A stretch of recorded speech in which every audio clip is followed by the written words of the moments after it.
Hi guys, my name is David and welcome back to another episode of What's Lurking in the Dark. Today I am going to be reviewing the story called Stryga. I'm pretty sure that's how you pronounce it. And it's by someone called James. I can't say James's surname, but I will have his name up on the screen so you can see it. James has a channel of the same name. I've never watched any of his videos, so there's no pressure of me actually liking or disliking this story. So it will be down below in the description in case you want to check out the author's channel. So this story focuses around our main character called Lou, who has recently fallen on some hard times. He has lost the love and affection of the woman I guess he loved at some point, and I guess must have loved him at one point as well. But as life goes, they have drifted apart, and Lou has found himself homeless.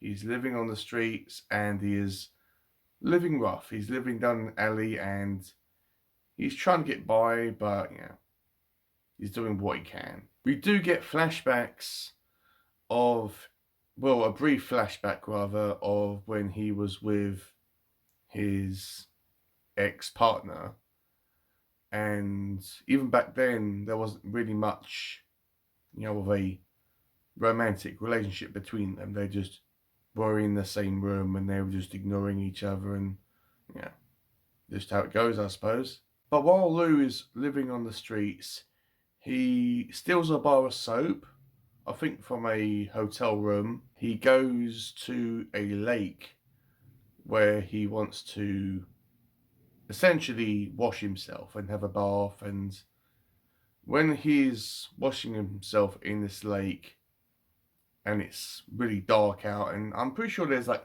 woods surrounding the lake as well, and while he's doing this he sees this strange and very tall monster with these wings, and in its jaws it has this limp body of a female, pretty sure it's a female, dangling from its jaws.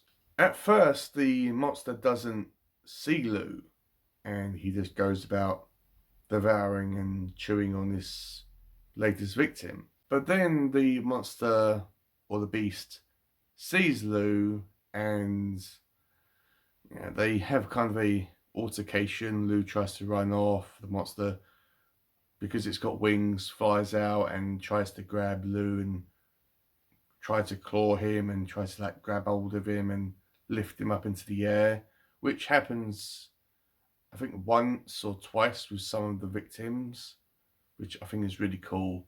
It kind of reminded me about the creeper in Jeepers Creepers, about how it had all these wings and how it like flew into the air. Not sure if that's where James got the inspiration for this beast. Wouldn't surprise me, but that's what it reminded me of.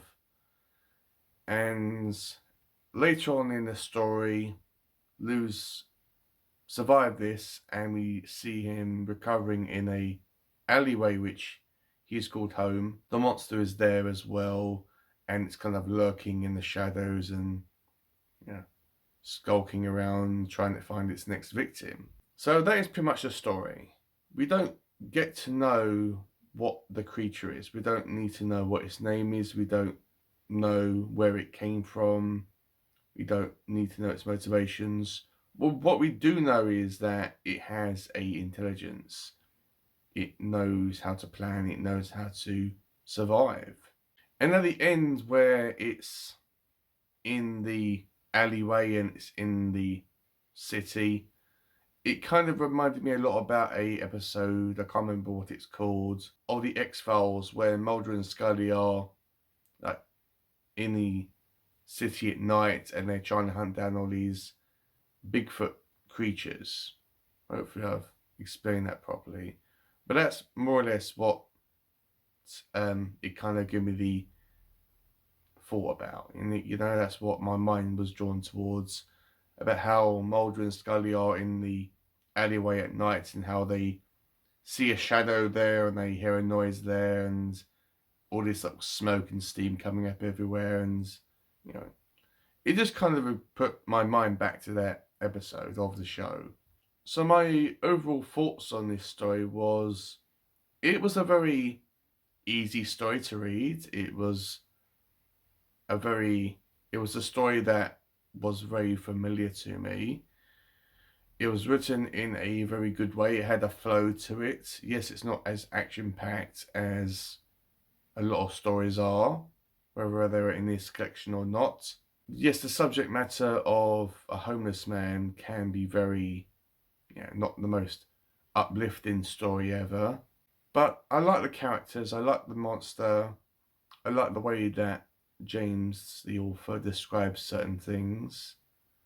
And I couldn't really find anything else to moan about this story, apart from that I would have liked a few more extra pages of this story, so there was a more concrete conclusion to it, and we didn't really need to know about the origins of this monster, but I just wanted to have a little bit more. So I think that I'm going to rate this story Stryga, which I'm not entirely sure why it's called that. I mean, if you know why it's called, why the story is called that, please comment down below. I'm not sure if it's based around a Pacific cryptid that's over in America, but if it is, just comment down below and I'll be interested to find out. And hopefully, if the author's watching this, he can tell me himself why he's called this story that. But yeah, I think that when it comes to what I'm going to rate this story, I think I'm going to be fair. I'm going to give it a 3.5 stars. 3.5 stars. So yeah, if you know about any other stories that this author's written, please comment down below and I will check them out. And yeah, I wouldn't mind reading more from this author. As I keep on thinking to myself, it's really hard to judge a new author based on one short story that you've read by them rather. So if you know anything that James has written, then comment down below and I will go and check it out. So guys, that's it. Thank you for watching this episode of What's Lurking in the Dark. If this is the first episode that you've watched, please click on the playlist for this series where I'm going through all the stories in this horrortube anthology one by one and reviewing them separately. So in case you're curious and you want to watch my other episodes. But yeah, with all out the way guys, thank you for watching and I'll see you on my next video.